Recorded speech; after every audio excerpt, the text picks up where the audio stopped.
Hello everyone, I hope you are all fine and well. Today we're going to pick up where we left off in the previous lecture. We're going to continue our discussion about pragmatics, chapter 10 in the textbook. Previously we talked about the concept of pragmatics and pragmatic meaning. We also talked about the concept of context, and we saw how the concept of context can be divided into two main types: linguistic context, which we call context, and physical context, which refers to things related to the space, time, and the social context in which the sentence is used and uttered. Today we're going to discuss some concepts that are very important and related to pragmatics. And these concepts are very useful in describing and analyzing pragmatic meaning. As we discussed earlier, pragmatic meaning refers to what the speaker really intends when pronouncing certain sentences in a specific context. So one of the main concepts we're going to talk about today is the concept of deixis.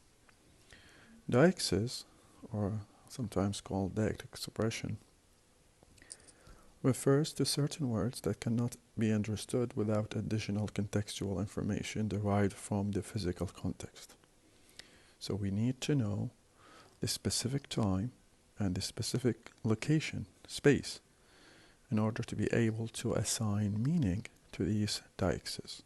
So deixis includes, for example, pronouns, because deixis can be used to point to things. The pronouns it, for example, we use it to refer to a specific thing, or there, or them. We can use deixis to point to people, so we use personal deixis, personal pronouns. So for example, the word he doesn't have a specific meaning unless we use it in a specific context to know whether it refers to John or Peter or maybe somebody else. We also have some other types of deixis. So sometimes we can use dialectic expressions to refer to locations, like here, there, near, etc. All of these expressions cannot have a specific meaning unless we know what the meaning of the word there really is in a specific context. So there could mean London, Paris, Baghdad, or anything else, unless we know the specific context of the utterance, the sentence that we use in a specific context. We cannot determine the exact location of the word there, or maybe here. The other type of dialectic expressions can also refer to certain time. Words like now, then, last week, all of these expressions and words cannot have a specific meaning unless we know the time, the specific time of the utterance. So when I say John traveled to London last week, can you identify the meaning of the exact meaning of the expression last week?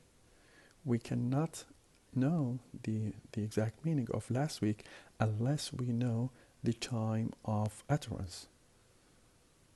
And then we can measure last week exactly. Is it the 2nd of May? Is it the 10th of April? Or is it maybe the 1st of March? Is it in 2009, 2010, or maybe some other time?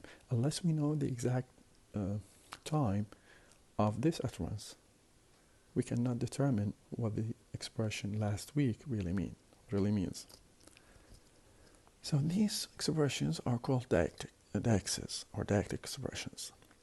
They cannot be fully understood unless we take some contextual information from the physical context to assign them meaning.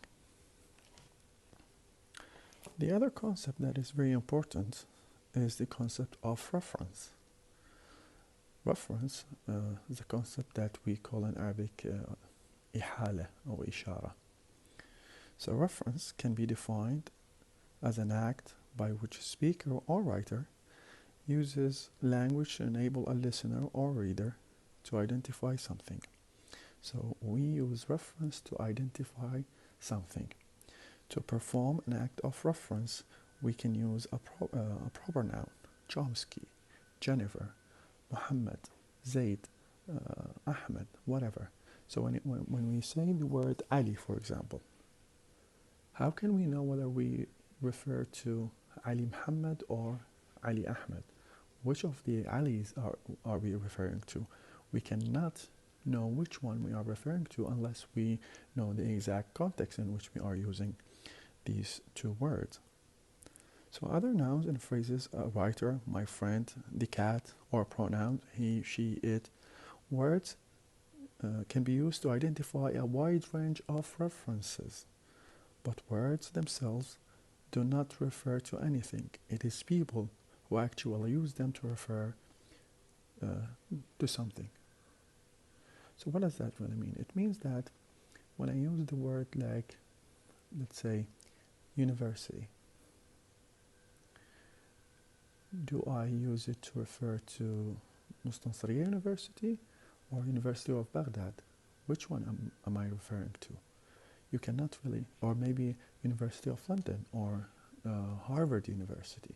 You can't really tell unless you take context into consideration, because the word university could refer to any educational institution, any higher education institution. We cannot really identify what type of university the speaker is using the word university to refer to unless we take the context into consideration. So for example, if I'm speaking to you and I say, I'll see you at the university after the lockdown. أراكم في الجامعة إن شاء الله بعد نهاية فترة الإغلاق أو الحجر.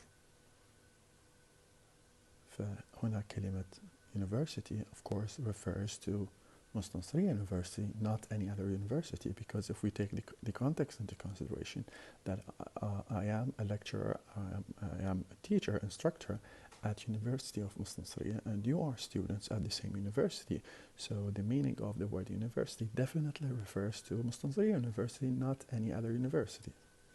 But if we suppose that this word university was used by a professor in, let's say, University of London when speaking to his students, it definitely refers to the University of London. So the words can refer to different things, and we cannot exactly know what these words really refer to unless we take context into consideration. So this is what the word reference really means. Reference, إشارة أو إحالة. Now let's move to the other concept, the concept of inference.